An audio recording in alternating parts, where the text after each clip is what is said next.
sou Camila. Oi, eu sou Jéssica. E esse é mais um Fala Pocha!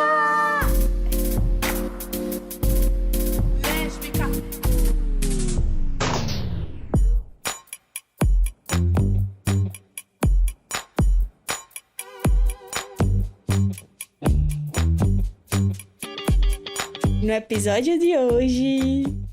episódio de hoje nós temos mais uma Camila aqui com a gente no programa. Além de Camila Pedrosa, a gente tem a Camila Nishimoto. E aí eu queria que você se apresentasse, por favor, Camila. Conta pra gente quem é você na fila do museu. Oi, gente, tudo bem? Oi, ouvintes do Fala Pocha. Na fila do museu eu sou apenas uma girininha. Me descobri sapatona há muito pouco tempo e tô nisso de correr atrás, assim, do tempo perdido, entre aspas, e consumindo conteúdo sobre, e lendo, e pesquisando, entrando em universos sapatônicos. Eu sou formada em jornalismo, mas hoje eu trabalho como diretora de comunicação em uma ONG focada no público LGBT+. Sou gateira, amo gatos, assim, minha vida são meus gatos. Eu escrevo poesia também, posto às vezes. Acho que é isso, gosto muito de ler, de ver filme. Eu comecei a ver mais coisas depois que eu conheci o podcast, inclusive, porque eu tava com muito saco cheio só de ver coisa hétero, e tinha dificuldade de filtrar coisas que tinham casais sáficos. Então o podcast foi uma porta de entrada muito bacana, assim, pra mim, pra voltar a consumir conteúdos audiovisuais com os quais eu me identificasse, assim, então... E é um caminho sem volta, né, Camila? Depois que a gente começa a assistir conteúdo sáfico, não tem jeito. Não tenho mais paciência, gente. É o grande mar de possibilidades na ilha Lesbos, sim. Porque quanto mais você assiste, mais coisas vão aparecendo de interessante, né? A gente queria agradecer primeiro, né, por você ter topado essas duas malucas chegar e fazer esse convite. Mas, amiga, vamos contar, né, pra quem tá ouvindo agora, o que é que a gente vai falar hoje, né? Pra qual filme vamos conversar aqui com a Camila?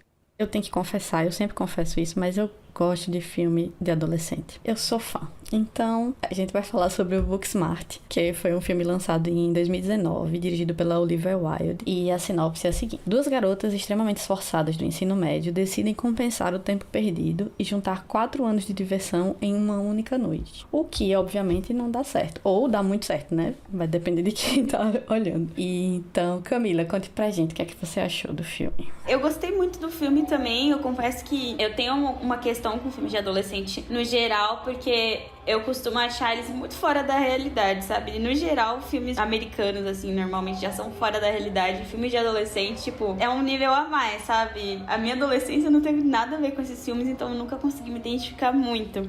Mas esse em específico eu gostei bastante, porque eu fui a nerdona que não viveu nada na adolescência e tô compensando isso agora. Não foi nem na faculdade que eu compensei, tô tentando compensar isso agora. Então eu me identifiquei muito com elas, assim, de querer correr atrás do tempo perdido e viver experiências e poder fazer isso com pessoas que você confia, sabe? Então eu gostei muito, assim, essa foi uma das coisas que eu gostei. Então, quando eu assisti o filme, senti algumas coisas controversas. Primeiro porque eu ficava um pouco na dúvida dessa representação dessas personagens principais, né, que é a Molly e a Amy, porque todos os discursos que a gente entende hoje que são importantes e que realmente é legal você refletir sobre, estavam na boca delas duas, e elas são personagens que são principais, mas são construídas como chatas, né? Elas são... E aí eu fiquei um pouco meio cabreira com isso. Só que ao mesmo tempo, depois, quando eu assisti de novo, eu fiquei pensando sobre justamente essa mudança de perspectiva dessa representação desses adolescentes, desses filmes de adolescente, né? Essa ideia de filme de adolescente, que eles usam o termo come of age, né? A ideia dos jovens que estão saindo da adolescência e vindo pra vida adulta e que estão se deparando com determinadas coisas que eles não tinham que lidar, né? Tem muito filme assim, né? Dos anos 80, tem todos os filmes do John Hughes, os Clube dos Cinco, a Garota de Rosa Choque e tudo. E aí eu gosto da perspectiva que o filme constrói, porque ele justamente troca alguns lugares e para de representar, por exemplo, aquela estrutura. A high school, Estados Unidos, todo aquele rolê de todo mundo indo para faculdades, grandes faculdades, que na verdade não importa tanto se você é estudioso, importa mais se você tem dinheiro para pagar, que é bem essa forma. Mas em relação à apresentação da personagem lésbica e desse companheirismo e de não cair no clichê, que eu acho que é um clichê que já se tornou, né, que a menina se apaixona pela amiga hétero, já ganhou muitos pontos para mim. São duas personagens principais, mulheres, que são amigas, que não têm um romance por trás, elas estão vivendo a vida delas e não tem esse rolê de... Eles conversam. De certa forma, no final, eles vão conversando e vão resolvendo. Eu adoro isso aí. Tem que ensinar pra esses jovens aí que resolve as coisas conversando. E você falando disso, né, da amizade delas duas, eu acho muito interessante esse fato mesmo de não ter esse rolê de, tipo, uma se apaixonar pela outra e ter essa possibilidade também de ter uma amiga hétero que não fala as coisas escrotas, assim, também, né, tipo, né, já é uma hétero desconstruída, assim, isso eu acho muito interessante, mas aquela dor de se apaixonar pela boizinha gata do colégio, que é hétero. E aí ela descobriu da pior forma possível, né? Que a descolada era hétero, assim, tipo, vendo ela na piscina, assim. E, tipo, ali deu gatilho, porque só quem viveu uma paixão heterossexual sabe o que é isso, né? Se apaixonar por uma mina hétero não é fácil. Dói no core, assim. Só que, ao mesmo tempo, a forma que Amy é construída durante toda a narrativa, não tem como a gente não se identificar, né? Tipo assim, é o primeiro beijo, assim, você cria tanta expectativa pelo fato, nossa, eu vou beijar uma garota, ai meu Deus. E aí quando acontece, gente, eu não imagino possibilidade mais constrangedora do que você vomitar numa pessoa. Cara, é porque eu tenho um gatilho com vômito real, gente. Agora eu vou contar uma história pessoal minha. Quando eu era criança, uma menina vomitou em mim, do nada, assim, no colégio. Meu Deus. E até hoje eu tenho fobia disso. Então o fato de eu ver isso era uma... Com razão, Com né? certeza, a paixão terminaria ali pra mim. Sério. Eu não daria outra pra chance. Ela não acabou, né? Então, a menina deu outra chance pra ela depois. quando Spoiler, eu vi... Né? E uma coisa que eu acho muito engraçado e irônico também é o fato delas terem ralado tanto pra conseguir a faculdade. E perceber que, tipo, a galera que aproveitou pra caramba todos os anos também conseguiram faculdades incríveis. E Eu achei isso... isso genial. E isso é uma coisa que, tipo, velho, é normal a gente sentir isso, sabe? Essa indignação de, tipo, pô, a gente ralou tanto. E aí, tipo, a galera que tava curtindo, nem aí, conseguiram as mesmas faculdades que a gente. Tipo, eu entendo a revolta delas, assim, tipo, é genuína. Só que elas perceberam que, tipo, vai dar pra aproveitar e estudar também, sabe? O foco tava tão grande nessa meta que elas esqueceram que eram adolescentes e que precisavam curtir também, né? Mas, Camila, conte pra gente, você teve gatilhos com o filme ou você teve só experiências boas assistindo?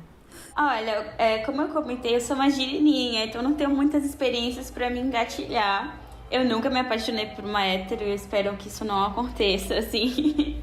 Tô bem tranquila, já basta a gente se apaixonar pelas sapatonas, que já é todo um universo complexo de se apaixonar por hétero. Não. Mas eu gostei muito, acho que justamente porque foi muito diferente da minha vivência. Mas, principalmente, eu queria muito comentar a cena de sexo, que eu acho que ela foi uma das melhores cenas de sexo em filmes adolescentes que eu já vi. Porque ela é completamente confusa e constrangedora. E como eu acho que uma primeira vez deveria ser, especialmente se você, tipo, tá juntando sua primeira vez com seu primeiro beijo no banheiro. Você tá bêbada, a menina também, sabe? Não faria sentido pra mim ser de outra forma ali, que não, tipo, obviamente o vômito foi muito surpreendente, eu não tava esperando o vômito, mas eu achei que ficou muito legal, assim, dela, tipo, confusa e curiosa, e aquele momento que ela parou no meio das pernas da menina, deu aquela olhada, eu fiquei, gente... É sobre isso, entendeu? Ela ficou assim, tipo, ficou parada a câmera na cara dela um segundo, assim, ela olhando. Foi muito engraçado e ao mesmo tempo falei, nossa, é isso, assim. E daí rolou tudo que rolou, né? Ela vomitou, a menina ficou brava, ela foi embora. Mas essa acho que foi a cena mais legal, a cena que eu mais gostei no filme, porque ela... realmente me pareceu uma coisa que a gente pode trazer pra realidade, sabe? Eu não sei se você assistiu The L Word, provavelmente já. Então, quando Dana decide ficar com Jenny no sofá, me remeteu muito a essa cena, assim, porque ela não dá certo. Aí, tipo, Dana se bate e aí começa, tipo... E é uma cena muito engraçada. Nossa, pra mim é uma das cenas que eu mais ri, assim, em The L Word foi aquela. E eu revi há pouco tempo, né? Antes de começar a Generation Kill. Aí eu revi e aí, tipo, eu gargalhei de novo, porque é muito real. Shane e Alice também nada a ver, assim, você fica, oi? Oi, como Pelo isso amor de aconteceu? E aconteceu também Shane e Beth, né? Também teve isso, aconteceu Shane e Beth. Aquilo ali é o rebuceteiro total. completo, né? E tipo, se a gente fosse não fazer faz aquele sentido. gráfico, meu Deus. Sim. Uma coisa que eu acho interessante dessa coisa das cenas de sexo, mas que no filme eles fazem também uma cena antes, né? Que é aquela cena que elas vão assistir um filme, que é um filme pornô, pra poder aprender, né? No caso, Molly sugere a Amy assistir, e ela faz, não, a indústria pornográfica é isso, isso, isso. Então ela tem muita consciência, ela nunca estudou, só que ao mesmo tempo demonstra como é difícil a gente ter acesso a coisas saudáveis que demonstram sexualidade saudável pra mulheres lésbicas, né? Justamente essa representação que a gente não acessa com tanta facilidade e que o conteúdo pornográfico realmente não é educativo. Totalmente. É tóxico E tudo pode ser mais. até assustador, né, também, pra uma pessoa que não Pois teve é. nenhuma experiência sexual do nada assistir aquelas unhas gigantescas. Deve dizer, meu Deus, eu vou morrer. E também tem outra coisa que eu acho do filme, assim, que eu acho que foi muito legal, que é Olivia Wilde, quem não conhece, ela é atriz, ela fez, pra mim, ela ficou mais conhecida como a personagem de House, o Dr. House, né? Pra que mim é também. 13. Delcy, ela fez um personagem lésbico também, Delcy, né? Ela namora com Marissa. Ah, uma pergunta aleatória pras duas. Vocês lembram qual foi a primeira vez que vocês viram um beijo lésbico na TV? Se foi alguma novela, se foi filme? Vocês lembram qual foi? Eu até revi essa semana, mas a minha memória mais antiga foi com aquele filme Imagine Eu e Você, que eu lembro que, tipo, eu tinha começado a ter acesso à TV a cabo há pouco tempo, e daí eu ficava assistindo aquelas coisas que passava à tarde no Telecine, né, aquela, sei lá, pré-adolescente que não tinha nada pra fazer à tarde depois da escola, e daí passava esse filme. E aí eu lembro que eu comecei a assistir, não tava entendendo muito bem. E daí eu comecei a ver o movimento das duas e elas se beijando, gente. E aí eu assim, olhando por cima do ombro, né, pra ver se não tinha ninguém olhando, se eu tava assistindo ou não. Mas eu acho que essa foi a primeira cena, assim. Eu lembro que eu já, assim, eu demorei pra me entender sapatona, né, LGBT, foi só em 2019. Mas agora, tipo, resgatando essas memórias dessa época, eu já percebo que, tipo, tinha alguma coisinha ali, eu já me sentia diferente vendo essa cena, sabe? Até com a própria Olivia Wilde em House, ela é uma personagem bissexual, né? E eu gravei muito na minha cabeça uma fala que ela falava, que ela disse pro House, que era assim, ela falou assim, não, eu achava que era só porque eu gostava de peito, sabe? E eu guardei muito isso na minha cabeça e ela foi uma das primeiras personagens assim, também, que eu também guardei. Porque eu assistia muito House também, eu maratonei. Mas acho que foi com esse filme. E é uma coisa que a gente não pode fazer hoje em dia, mas assistir série de antigamente que a gente fica passando mal. É, total. Um elogio, que é claro que ela nunca vai ouvir, mas talvez se ela ouça, vai que um dia Olivia Wilde escuta o Fala Pode. Ela tem decisões muito boas de direção no filme, justamente pra fazer ele ter mais camadas do que só o filme de adolescente, né? Tem uma cena que eu gosto muito, que é a cena da piscina, que é logo antes dela ver a menina que ela gosta, né? O Ryan, beijando o boyzinho que Molly gosta. Que ela mergulha na piscina, tipo, a menina mergulhou, aí ela vai e mergulha. E aí, no primeiro momento, você percebe que ela tá buscando a menina com o olhar. Depois ela só tá curtindo. Ela tá nadando. E aí ela se levanta, aí baixa de novo e vai. Você percebe que ela tá só se divertindo mesmo. Tipo, o objetivo de se divertir realmente está acontecendo ali. E é algo específico dela, né? Tanto que ela também não tá com Molly no momento. E Molly também, ao mesmo tempo, na cena anterior, ela tava se divertindo sem a amiga. E aí elas passam por aquele embate, elas duas, né?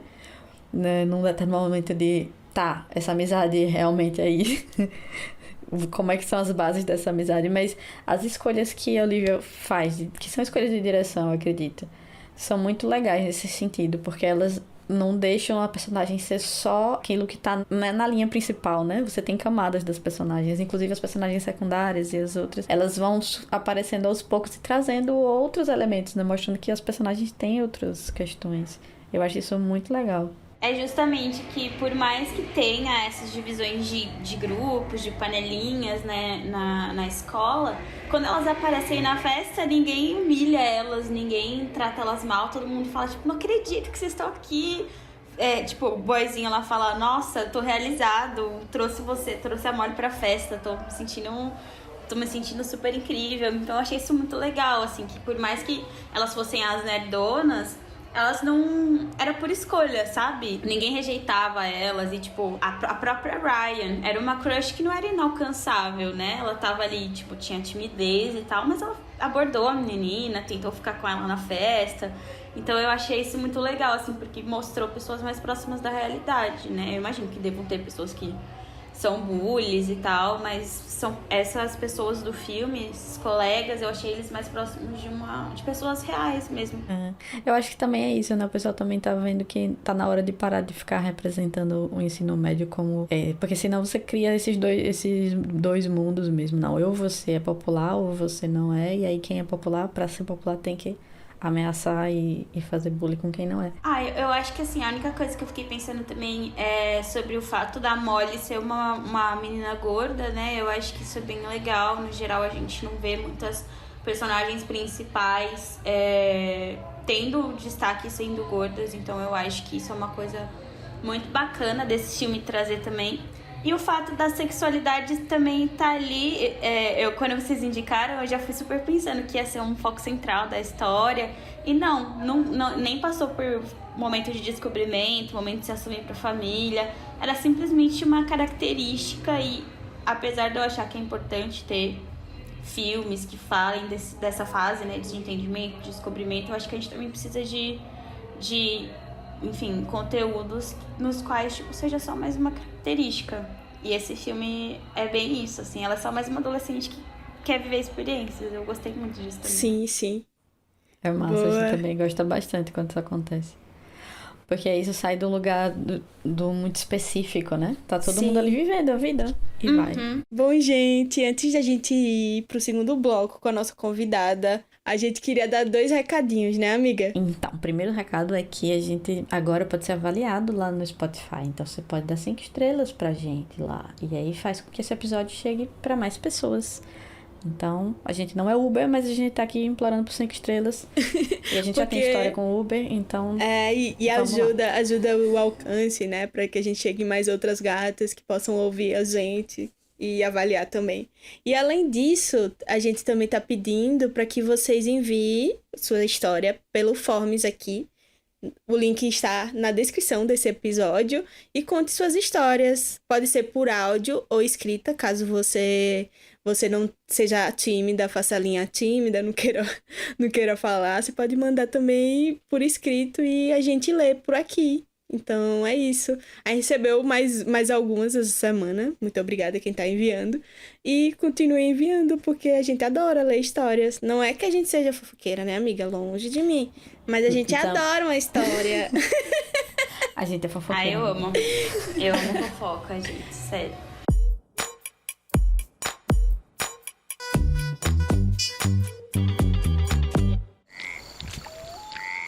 Histórias do Brejo. Estamos de volta e agora a gente tá no segundo bloco, onde a gente vai ouvir as histórias do Brejo. Então, Camila, você já é ouvinte da gente, já sabe como é que funciona, mas a gente vai contextualizar pra quem não sabe. História do Brejo é o quadro em que a gente escuta histórias das girinas, das sapas, das pessoas que vivem nesse universo, desse vale, pessoas alegres.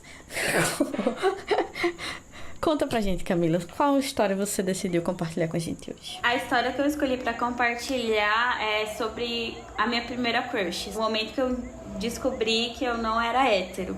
Assim, eu gosto dessa história porque ela me... Assim, eu acho que foi um dos momentos que eu mais achei que eu tava vivendo num filme. Spoiler, não teve final feliz. Porque, enfim, minha vida não acabou, estou viva, mas eu me senti muito dentro de um filme de comédia romântica. Eu fui pra uma entrevista de emprego, inclusive o lugar era péssimo, trabalhei lá um mês só e pedi demissão, porque é extremamente tóxico. Mas fui pra uma entrevista de emprego e daí cheguei lá, tal, bonitinha, jovenzinha, toquei a campainha. E daí, @atende a porta. E, gente, foi assim, coisa de filme. Ela abriu o portão, eu acho que meu olho ficou desse tamanho, assim, meu coração já foi na boca. Nunca nem tinha visto ela pessoalmente, foi uma coisa assim, de verdade, nunca tinha sentido aquilo por nenhuma menina e foi muito instantâneo. Eu olhei pra ela e falei, o que está acontecendo? O que eu estou sentindo? Que é isso? Nunca senti isso na vida. E foi num contexto de entrevista de emprego. Então, pensa, eu já tava nervosa pra fazer a entrevista e ela me entrevistando junto com a dona do lugar. E eu assim, gente, quero fazer contato visual, mas ao mesmo tempo eu preciso responder as perguntas aqui, que eu preciso desse emprego, não sei o quê. E daí eu já fiquei mega nervosa. No final, eu consegui um emprego, mas não deu certo. Mas, assim, foi um mês, assim, de ansiedade constante. Tentava sentar perto dela, bater papo. Teve um dia que ela me chamou pra almoçar, pra dar feedback sobre como tava sendo. Daí eu botei meu vestidinho mais bonitinho, me arrumei toda, sabe? Super nervosa, não sabia o que falar. E aí foi muito gostosinho, assim. Eu guardo, por mais que a gente não tenha tido nem nada. Ela tinha namorada já. Isso eu só sondei, eu não cheguei nem a declarar pra ela nem nada. Eu só fiquei fazendo a CSI mesmo. E aí, assim, não rolou nada entre a gente, mas eu guardo isso com muito carinho no meu coração, porque foi a primeira vez que eu realmente senti alguma coisa por outra garota. E foi esse pontapé que me fez questionar tudo que me tinha sido ensinado a vida inteira. E daí foi uma saga, assim, eu demorei um tempinho pra me aceitar, demorei um tempinho pra... Achei que eu era bi a princípio, mas depois me entendi lésbica. Demorei pra falar até pra minha terapeuta, sabe? Mas quando rolou, rolou. E aí agora estamos aqui, sapatonas convictas. E é isso, assim, eu gosto muito dessa história. Eu sempre conto ela porque ela me dá uma quentinha no coração. E acho que me dá a esperança de viver de novo momentos de comédia romântica. Mas dessa vez, quem sabe, né, tendo um relacionamentozinho no final. Não nem só de sofrimento eu vivo as sapatonas, né? Precisamos quebrar esse estereótipo. Sim, sim. Não, o mais legal é que pelo menos a menina também era LGBT, né? Você não sofreu aquele rolê de se apaixonar por uma hétero. Sim, eu fiquei na dúvida no começo se ela era LGBT, mas aí no outro dia que eu fui trabalhar, ela já apareceu com um guarda-chuva enorme do arco-íris, entendeu? Tinha uns adesivos no notebook dela de coisa LGBT e tal. Ela era meio caminhoneirazinha também, então já fui juntando uma coisa na outra. Você já se apaixonou e já acionou imediatamente um gaydar que funciona. Exatamente. Né? Nossa, o meu é quebradíssimo. A pessoa pode, tipo, dar em cima de mim e eu deve ser hétero mesmo, né? Eu fico na dúvida também, assim, com essa parte do flerte. Mas pra identificar, eu já junto as pecinhas, assim. Agora o flerte também sou péssima. Eu sempre acho que a pessoa tá sendo só legal. Não, a sorte é que eu tenho amigos que o radar é bom, né? Aí essa pessoa é hétero, né? Essa conversa assim comigo. Aí meus amigos acabam ajudando. Inclusive, um é hétero e homem cis. E ainda consegue me ajudar. Tipo, ele entende mais, velho. O radar dele funciona melhor que o meu. Ou seja, minha carteirinha tá pra ser confiscada, Dispensa, né? amiga. Meu radar não gente, funciona, quebradíssimo. É muito difícil flertar com mulher, gente. Isso é uma coisa que, assim, eu não estava esperando. É muito difícil, porque às vezes você quer só, tipo, dar uns beijos, sei lá, e aí, mas você tá sendo legal, e aí como que você... Qual é o limite, né? A linha tênue, não. friendzone, né? Aquela linha tênue. É muito difícil flertar. Se você é muito legal, pode ser friendzone. Se você não é muito legal, você pode ser entendida com falta de interesse. Enfim, nossa, é muito difícil. Não é fácil a vida da crente, não é?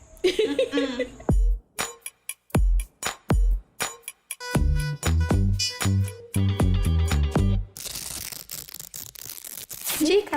A gente quer saber de você aí. O que é que você tá lendo, vendo, ouvindo que você acha interessante compartilhar com a gente que tá escutando esse podcast? Eu me esforcei pra pensar numa coisa que eu gostei, que eu achava que tinha um pouco a ver com o tema também. Daí eu queria indicar um livro de uma das minhas autoras brasileiras favoritas, Natália Borges Pulesso, nossa ícone sapatona maravilhosa. Sigam ela no Instagram, ela é super engraçada com os gatinhos dela. Não é o Amora foi o que ganhou o Jabuti. É o Controle. Ele é mais fininho, é um romance. Eu gostei muito dele, me identifiquei muito com ele, porque ele fala um pouco sobre isso de você ter experiências mais tardias, assim, né? A depender da sua perspectiva.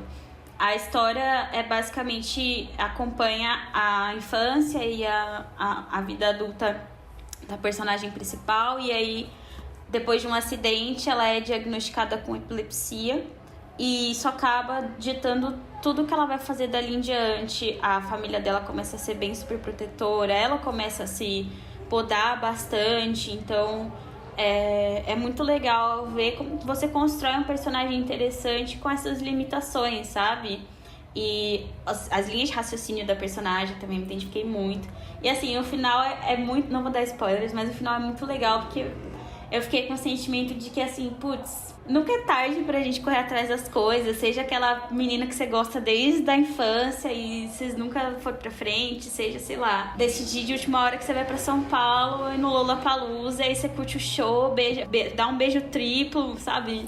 Então, assim, depois dos 30, né? Porque a gente tem muito essa ideia de, até os 30 tem que estar com a vida feita, casada. KKK, spoiler. Com casa própria. Nesse Brasil que a gente tá vivendo, né? Que tá caro até comprar meio quilo de café. Como é que a gente vai comprar uma casa própria? Então, assim, eu gostei muito desse livro por conta disso. Eu acho que tem um pouco a ver com o filme, de você buscar viver experiências e que estejam de acordo com quem você é, né? Não só, tipo, fazer porque tá todo mundo fazendo, mas coisas que você realmente quer fazer e que vão te enriquecer como pessoa. Então eu gosto muito, muito desse livro, eu recomendo super. Ele é bem curtinho, você lê em uma tarde e é muito, muito legal. Vou atrás. Dica maravilhosa.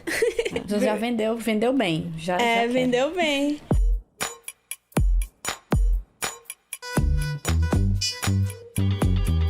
Bom, Camila, a gente quer agradecer. E antes de a gente encerrar, a gente quer saber se você quer deixar suas arrobas, falar um pouco da ONG também, né? Fica agora o seu momento de vender o seu jabá. Vou vender o meu peixe agora.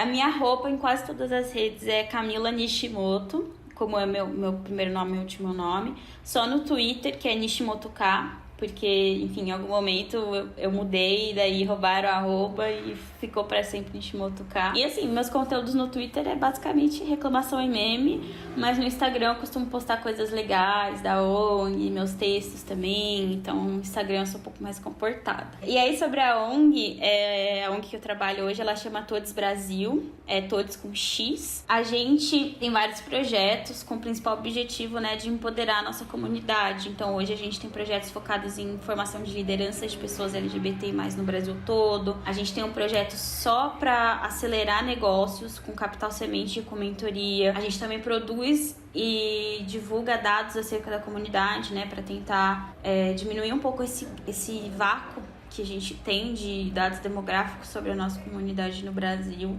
Então a gente faz bastante coisa legal e temos um conteúdo legal. Essa parte eu que cuido ali junto com a galera de comunicação, então é o que eu mais faço, assim, de produzir os conteúdos que vão para as redes. Então segue a gente lá, a gente sempre tá postando coisa bacana, coisa legal, divulgando. E obrigada pelo espaço, gente, foi um prazer, de verdade, amei. A gente amou também, foi muito legal.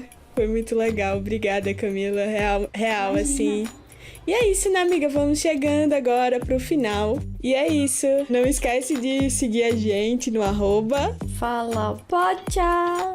Até a próxima e obrigado, Camila. Beijinhos a todos que ouviram. Tchau! Cheiro. Tchau! Fala Pocha é feito por Roteiro e apresentação Camila Pedrosa. e Jéssica Araújo. Edição E mixagem Ada Viana.